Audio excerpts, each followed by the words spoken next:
আচ্ছা, আটা ময়দা ছাড়া কখনো লুচি করেছেন? আজকে সেই লুচি করব।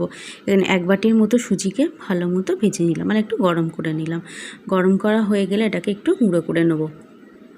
গুঁড়ো করে নিয়েছি। এবার নিয়েছি 1 বাটির মতো সুজি। 1 বাটির মতো সুজি নিলাম, আর এতে দিয়ে দেবো অল্প দই। আন্দাজ মতো নুন দিলাম, আর 2 টেবিল চামচের মতো টক দই দিলাম, আর একটু দিয়ে দিলাম জোয়ান, একটু সাদা তেল দিলাম, দিয়ে ভালো করে মাখিয়ে নেব। মাখানো হয়ে গেলে অল্প অল্প গরম জল দিয়ে এটাকে মাখবো। একবারই অনেকটা জল দেবো না, আমি এখানে অল্প অল্প জল দিয়ে এটাকে মাখছি, যাতে মাখাটা ঠিকঠাক হয়। এখানে 1/2 বাটির মতো জল নিয়েছিলাম, একটু একটু করে দিচ্ছি, আর এইভাবে কন্টিনিউ ভালো করে মেখে নিচ্ছি। তো পুরো জলটাই আমার লেগে গেছে। মাখা হয়ে গেলে এটাকে এবার কিছুক্ষণের জন্য রেস্টে রেখে দেবো, যেহেতু সুজি আছে ফুলবে।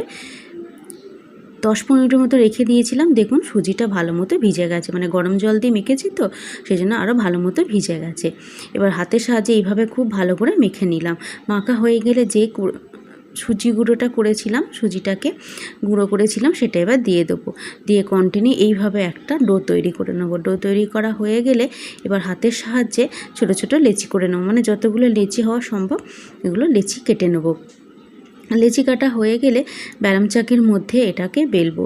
অল্প অল্প করে গুঁড়ো দিয়ে বেলতে পারি বা তেল দিয়েও বেলতে পারি, আপনি যেটা বেলার জন্য কমফোর্টেবল হবে সেটা দিয়ে বেলবেন। তো এখানে অল্প একটু তেল মাখিয়ে নিয়েছি। তেল মাখিয়ে নিয়ে এটাকে এবার কন্টিনিউ বেলে নিচ্ছি। খুব সুন্দরভাবে এটা বেলা যায়, যেমন আমরা আটা বা ময়দা লুচি বেলি সেইভাবে এটাকে বেলে নেব। তো এইভাবে এটাকে বেলে নিলাম। বেলা হয়ে গেলে এটাকে তুলে রাখবো। তুলে নিয়ে আবারও একটা বেলে নিচ্ছি, অল্প একটু তেল দিয়ে এটাকে কন্টিনিউ এদিক ওদিক করে ভালো মতো করে এটাকে বেলে নিচ্ছি। খুব সুন্দর হয় এটা, আটা ময়দা ছাড়াই তৈরি হয়ে যাবে, আর এত সুন্দর হয়, একদম ফুলকো ফুলকো থাকবে। নরম হয়ে গেলেও, মানে ঠান্ডা হয়ে গেলেও নরম হবে না। এবার তেল গরম করে নিয়েছি। তেল গরম করা হয়ে গেলে এবার তেলের মধ্যে এটাকে দিয়ে দেবো। দেওয়ার সাথে সাথে এগুলো একদম ফুলকো ফুলকো তৈরি হবে। দেখুন দেওয়ার সাথে সাথে কীরকম ফুলে উঠলো। এইভাবে উল্টে দেবো, উল্টে দিয়ে এইভাবে উল্টে পাল্টে ভেজে নেবো। আর এই ফোলাটা একদম থাকবে, কখনো নরম হবে না, মানে ঠান্ডা হয়ে গেলেও একদম এইভাবেই থাকবে। তো প্রত্যেকটা এইভাবেই ফুলবে। আর একটা ভেজে নিচ্ছি, দেখুন দেওয়ার সঙ্গে সঙ্গে কন্টিনিউ এটা ফুলে উঠলো।